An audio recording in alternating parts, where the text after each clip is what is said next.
नमस्कार दोस्तों, कैसे हैं आप सब लोग। उम्मीद करता हूं आप सब लोग अच्छे होंगे।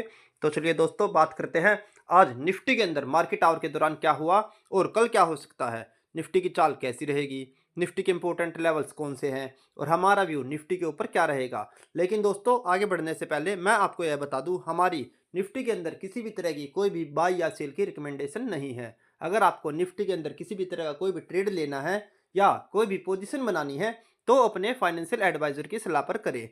हमारे यहाँ पर कोई भी बाय या सेल की रिकमेंडेशन नहीं है। हम यहाँ पर केवल चार्ट पर एनालिसिस करेंगे। तो चलिए दोस्तों, अब हम चार्ट पर चल पड़ते हैं और देखते हैं आज निफ्टी के अंदर क्या हुआ।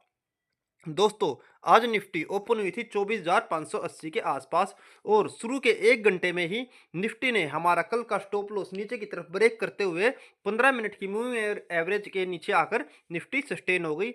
आप देख सकते हैं, तीसरी ही कैंडल जो हमारी निफ्टी की 15 मिनट की बनी थी, उसने 15 मिनट की मूविंग एवरेज को नीचे की तरफ ब्रेक कर दिया और हमारा स्टॉप लॉस जो 24,550 था उसको नीचे की तरफ काट दिया, जहां से बायर को अपनी तेजी की पोजीशन से आज निकल जाना चाहिए था, जैसे कि हमने आपको कल बताया था।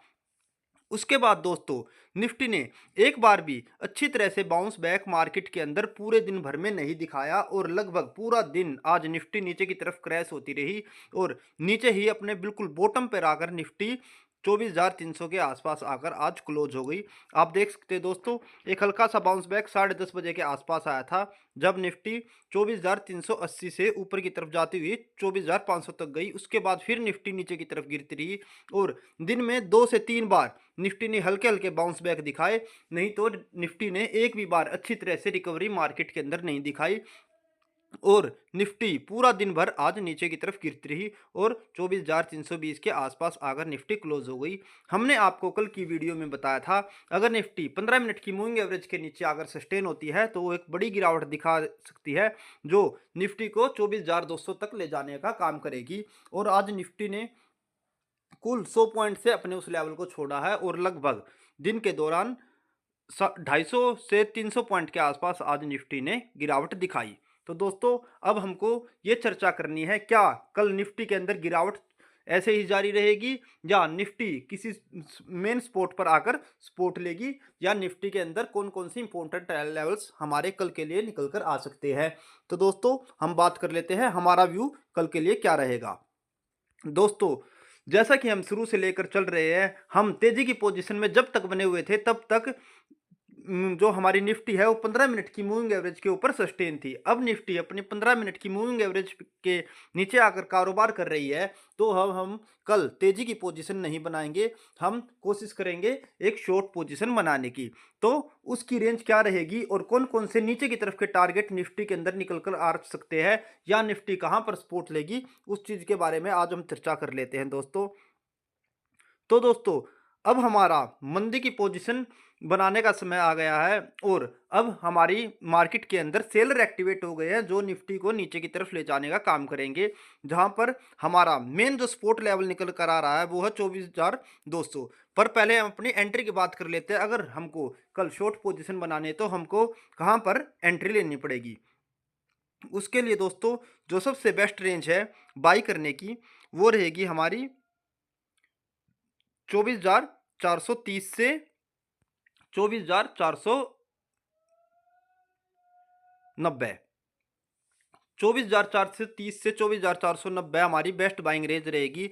आप ये लगा लीजिए 24,425 से 24,500 के बीच में आप निफ्टी के अंदर शॉर्ट पोजीशन बना सकते हैं और आपका स्टॉप लॉस रहेगा 24,520 रुपये या 24,515 से 25 रुपये। आप कहीं पर भी स्टॉप लॉस लगा लीजिए।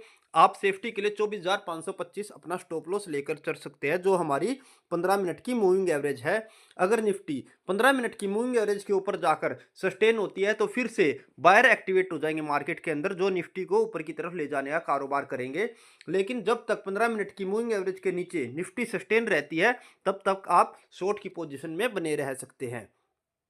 दोस्तों, अगर आप शॉर्ट की पोजीशन में बनाते हैं तो हमारे टारगेट नीचे की तरफ क्या रहेंगे, उनको एक बार हम डिस्कस कर लेते हैं। जो हमारा पहला टारगेट निकल कर आता है दोस्तों, वो है 24,200। अगर निफ्टी नीचे की तरफ जाती है तो पहला टारगेट हमारा 24,200 निकल कर आता है, क्योंकि यहाँ पर कुछ समय पहले ही निफ्टी ने एक बार रिटेस्ट किया था और इस लेवल में कल फिर से मार्केट एक बार आने की कोशिश करेगी। अगर हम दूसरे टारगेट की बात करें दोस्तों, तो वो निकल कर आता है हमारा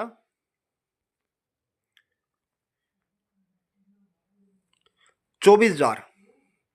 24,000 हमारा दूसरा टारगेट निकल कर आता है, जो कि निफ्टी अगर 24,200 को नीचे की तरफ ब्रेक करती है तो निफ्टी 24,000 तक जाने की कोशिश कर सकती है। तो कल आपकी बाइंग जो रेंज रहेगी वो रहेगी 24,425 से 24,500। हमारा स्टॉप लॉस रहेगा कुल 25 पॉइंट का लगभग 24,525, और हमारे नीचे के टारगेट रहेंगे 24,200 और 24,000 तक निफ्टी कल जाने की कोशिश कर सकता है। तो दोस्तों इन सब लेवल्स को बड़े ही ध्यान से और गौर से नोट कर लीजिए और अपने स्टॉप लॉस को बहुत ही ध्यान से फॉलो करें। अगर निफ्टी 15 मिनट की मूविंग एवरेज के ऊपर जाकर सस्टेन होती है तो बिल्कुल भी शॉर्ट की पोजीशन में ना रहें, क्योंकि फिर निफ्टी ऊपर लगभग 24,750 तक के लेवल कल ही दिखाएगी। अगर निफ्टी 15 मिनट की मूविंग एवरेज के ऊपर आकर सस्टेन होती है 24,700 तक के कल निफ्टी लेवल दिखा सकते हैं अगर 15 मिनट की मूविंग एवरेज के ऊपर मार्केट जाती है। तो दोस्तों इन सब लेवल्स को बड़े ही ध्यान से गौर कर लीजिए, नोट करके रखना। और मैं आपको फिर से बता देता हूँ 24,425 से 24,500 के बीच में हमारी शॉर्ट की पोजीशन बन सकती है और नीचे की टारगेट रहेगी 24,200 24,000 के आसपास, और हमारा स्टॉप लॉस रहेगा जो स्ट्रिक्ट स्टॉप लॉस है 24,525। तो दोस्तों अगर आपको हमारी वीडियो अच्छी लगी हो तो इसको लाइक करें, शेयर करें और कमेंट करें, और अगर आपको हमारा चैनल पसंद आ रहा हो तो इसको सब्सक्राइब करें और बेल आइकन को दबाना ना भूलें, ताकि आपको आगे भी ऐसी यूज़फुल वीडियो देखने को मिलती रहे। धन्यवाद दोस्तों।